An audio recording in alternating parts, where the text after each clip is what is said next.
Hey guys, what's going on? Today I'm going to give you guys some tips on how to better shape light in your nature photos.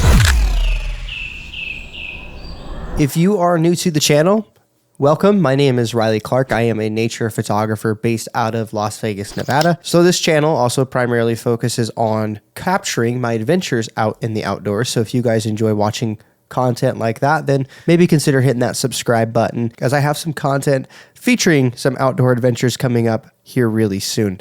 But in today's video, we're going to be back here in the office again, going over some editing tips, because I do like to teach you guys photography from time to time, and to share things that I may have learned along the way that might help somebody else. And if you already know this, then, or you have a better way, then let me know down in the comment section, because I'm always looking to learn something new. But that's enough of the pleasantries. Let's jump into the actual content of this and talk to you guys about my first tip on how to shape light. Whatever you do to one area, you need to also consider doing the opposite in that same area. Let me show you what I'm talking about. I have some examples here I want to go over with you guys. This photo I've done some basic edits on, as you can see, nothing crazy. What I want to do is I want to come up with a way to draw my viewer's eye more towards this bear's eye here. And you see we got this beautiful catch light going on. I really want our viewer's eye to go there. And one of the ways I'm going to do that is with a localized adjustment. So I'm going to come over here. I'm going to hit a radial gradient. And I'm going to draw a radial gradient right in the middle of the frame. Now, if you notice, I'm creating a larger gradient than what is really needed for the area, just because I wanted to have more of a softer effect. I don't want it to look too harsh. The smaller things are, the harsher they are. I'm going to go ahead and draw a bigger radial gradient here, and I'm going to boost the whites up a little bit. If you notice the snout right here, it is increasing that snout, and I might boost a little bit of exposure. It's easy to get out of control with exposure, so I'm going to sit right there and maybe add a little bit of contrast and a little bit of clarity. Just a touch. I don't want to overdo it, because clarity can often add artifacting and things like that, and we're not here to do that. If you're looking to shape light, understand that your viewer's eye is always going to be drawn to areas of brightness, saturation, and contrast. So if you want an area to go, or if we want your viewer's eye to go to that area, you're going to want to add some brightness and some contrast. Following this rule of, hey, we want to do the opposite of whatever we're doing, what I'm going to do now is actually come up here and create a second radial gradient, make it large. I'm going to put it pretty much on the same spot there, click invert, and from here, I'm going to pull down my whites. And I may drop the exposure a touch, and I may drop the blacks. Awesome. Now, if we look at what these effects did, we got the before and the after, the before and the after. Two really subtle adjustments, but you can see that we draw our viewer's eye in a lot more that way. So let's go over this image, which I have not touched at all. So we're going to mess with this from the start. We'll go ahead. If you look at my histogram, it's pretty much overexposed a little bit. So I'm going to drop that down. I'm starting to lose information on my subject though. So I'm going to increase the shadows, drop the highlights maybe, and then I'm going to come down here, increase the lights, drop the clarity just a touch, because I like to create a softer image, maybe a touch of contrast. That's the before and after of what we've done there. But I really want to focus on this sable. We're going to do a couple of different things here. The first thing is I want to balance out this image by making my subject pop. So I'm going to come over here and actually use the subject select tool. Let's see how good of a job this does. Okay, it did actually a decent job. We're going to clean this up by grabbing a brush, subtract down there. We want to make him a touch brighter. So let's increase his exposure. Also pull up some shadow, because a lot of him is in shadow. Add some contrast, add a little bit of saturation. Now what I want to do is grab this, and I'm going to duplicate this mask. But this time on this one, I'm going to invert this mask.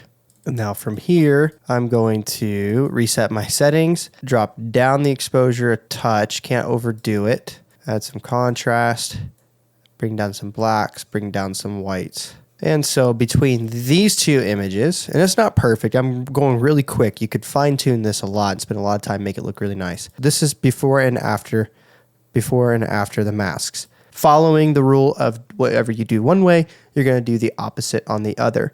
let's do a couple more layers of this. So let's click here. Let's go to a linear gradient. I'm going to zoom out and I'm going to follow the sun. If you notice, it's kind of coming maybe in this direction. And then from here, what I'm going to do, I'll zoom back in for you guys, is I'm going to come down first and I'm going to pull down the clarity and pull down the dehaze.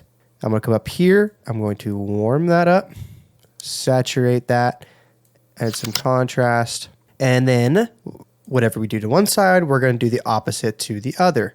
I am going to then pull down my exposure a touch, down my whites a lot, might even cool it off a touch, pull down my saturation, maybe some of the blacks. Now, what I want to do is actually subtract some of this off of my subject's face because I don't want him getting affected too much. Now let's take a look at what those did. So that is before and after on the second one. This is before and after on the first, and overall before and after. Now the last bit I would maybe do is go here, linear gradient, drag up from the bottom. I would pull down the whites, down the exposure, and pull down the saturation. And then whatever we do one direction, we're going to do the opposite. Grab our subject again. We are going to invert this and we are going to intersect this with a linear gradient. And then the next piece, I am actually going to come here now, intersect with a brush, come in here and brush in areas. So not only do we have that linear gradient going on, we have him not selected, or our subject not selected. Now let's come here and pull down the exposure and the saturation and cool it off a touch. Awesome. And that is our before and after.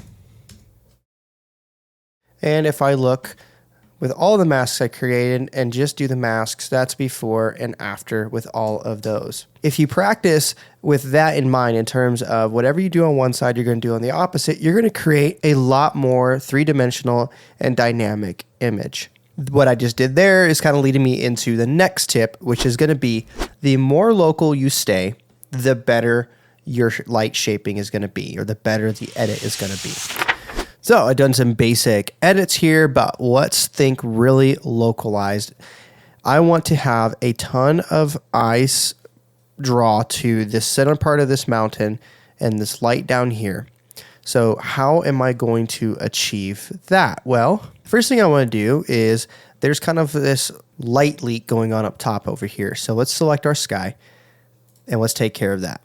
I'm going to intersect this with a linear gradient because I'm going to soften this effect up by doing so. So I don't get like weird artifacting harsh lines. I'm going to come up here and drop the exposure down, cool it off a touch, pull the saturation down, maybe add some contrast. Now, let's do some other types of edits here. Let's go to a radial gradient. I want to darken down this area here so our eyes go up this way. But the problem is I'm hitting here. So what I can do is come up and subtract with a brush and just kind of brush this away. So now the effect is only going to happen where I want it. So I can actually now come in here and increase my shadows a touch and then drop down the exposure just so I can keep some detail there. Now let's go and add some brushing in. Let's take a brush adjustment layer, brush in right about here, brush in down here, and then come up here and drop the exposure down. So I actually want to pull some of this down. This is a little intense down here. Just feather that in, feather this in, feather up here. Really light-handed. We need to follow our first rule when we're thinking local and start to do the opposite. So let's come up here. I'm gonna zoom in a little bit so it's easier. Paint on some of these brighter spots where we want our eye to go. Okay.